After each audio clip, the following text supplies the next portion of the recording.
امتحان لیا ایک بادشاہ نے اللہ والوں کا۔ ایک بار ایک بادشاہ نے اپنے ساتھیوں سے کہنے لگا کہ آئیے ان اللہ والوں کا امتحان لیتے ہیں، واقعی میں یہ اللہ والے ہیں کہ نہیں۔ تو ان کے سامنے حلال اور حرام کھانے رکھے، دعوت دی۔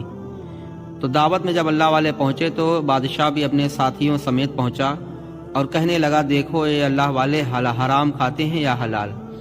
تو اس بادشاہ نے جب یہ دیکھا تو ان اللہ والوں میں سے ایک نے کہا کہ اے میرے ساتھیوں، آج میں خدمت کروں گا تمہاری۔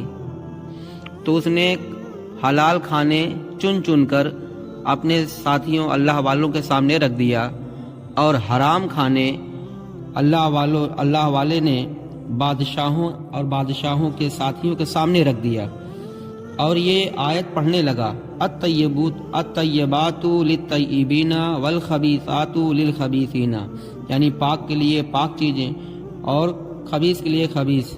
بادشاہ نے یہ ماجرا دیکھا تو وہیں توبہ کی اور ان کے سب کے سامنے اپنے قصور کا اعتراف کیا اور سچے دل سے اللہ والوں کا معتقد ہو گیا۔